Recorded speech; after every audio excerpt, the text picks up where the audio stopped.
Graspop Metal Meeting 2018, day 2. It's very hot outside, but we're totally up for it. And I hope you are as well, Kevin from Candlebox. Yes, I am. I'm looking forward to it. Thanks for having me. How are you doing? Are you happy to be in Europe again? I am very happy. Yeah, we haven't done festivals in a long time, so it's exciting, man. You know, we're a 25-year-old band now, so it's a little crazy, and I'm sharing a stage with Slayer, which is blowing my mind. You know. You said it. You've been doing this for 25 years now. The first album came out in '93. 26 years, I should say. Yeah. It went 4 times platinum, which means 4 million records sold. Now that would be like world news. Unheard of. Yeah. How did you experience a thing like that?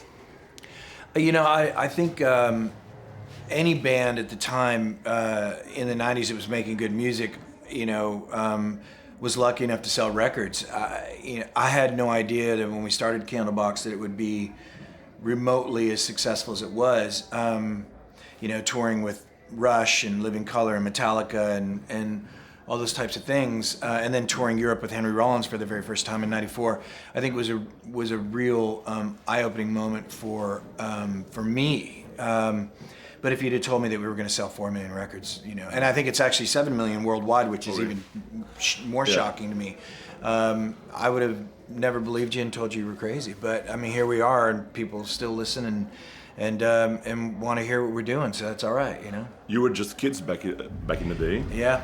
Did that change you? Did that affect you deeply, like being from just kids to so successful in a really short time?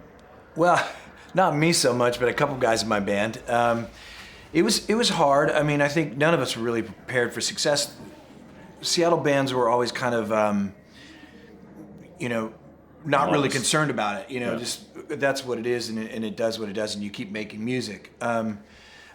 I never wanted to be, you know, like a hairband rock star guy or something like that. I just wanted to make music and hopefully make a living at it. And so I think I kind of have remained the same person that I was, hopefully anyways, that long ago. I mean, I'm 50 years old now, so I'm a little bit different in that. But other than that, I still have as much fun on stage as I did, you know, 25 years ago. And I love my audience, and I love our fans, and I love making music, and that's kind of how I always was. So hopefully I'm the same person. I don't know. Still with the same energy?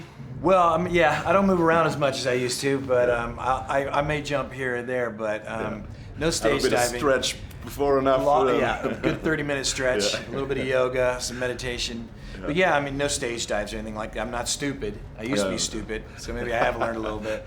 Things have changed a bit. Yeah.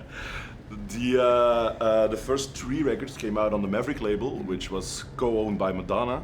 Have you ever met her, or did she sign you, or? She didn't sign us. We were signed by Guy Oseary, who now manages Madonna, and he manages U2 and everybody. But at the time, he was like a 20-year-old intern at the label, and had seen us play a show in Los Angeles, and wanted us to be the first band signed. We didn't meet Madonna until about a year later. I think it was actually a year and a half. We were playing Madison Square Garden in New York with Rush, and she invited us to dinner, and that's the first time we met her. So Madonna's a Rush fan? Well, no, she was a Candlebox fan. She didn't come to the show, but no, she's lovely. I mean, she was an amazing, I guess, label owner.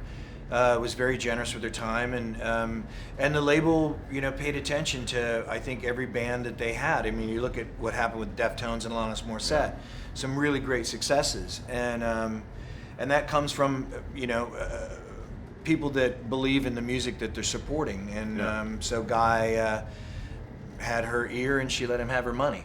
So it did very well. But I was happy to leave the label in 2000. So. Is there a difference between now and then? I can imagine that back in the day there was a lot of pressure because you got so big on such a short time. Is it more relaxed now to tour and to play shows, or to make music in general? Oh, I mean, way easier. I don't care what anybody thinks now. You know, back then, you know, when the success of the first record, of course, everybody's looking at you to fail the second time around, and we did. I mean, we only sold 1 million records on Lucy. In comparison, that's, you know, 1/4.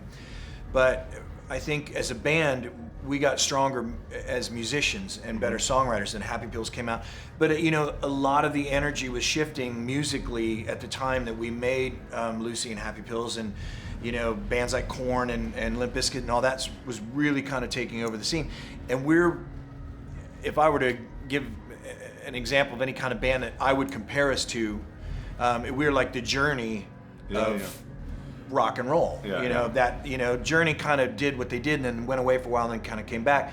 And that's kind of, we write love songs, we write good pop songs, we write rock songs, but we're not a metal band. So it's like we're happy to be here, don't get me wrong, because it's awesome, but we write songs and with melody and a lot of stuff in it, and it was all changing then. So it was kind of expected for things to roll off, and I'm just happy that we're able to make records. Now I can make any kind of record I want. We're going in the studio in August. We've only scheduled 3 weeks to make it.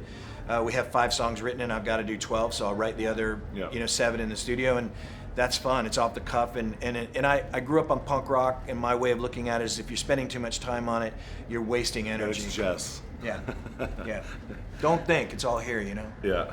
So we can expect no walls of death. No. But more hugs. Lots of hugs from Candlebox. No, our next record, we're pushing it even a little bit further. We're really digging through some of that old stuff that we loved from the 70s, some great punk rock and some great rock and roll. And for instance?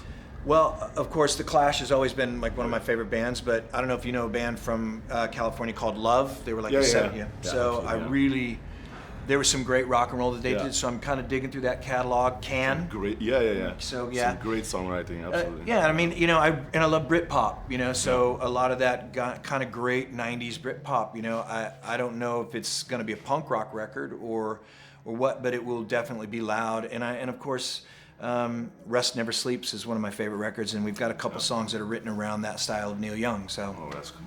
Yeah. Kevin from Candlebox, thank you very much, and enjoy your show. Thanks, man. Thank you. Cheers.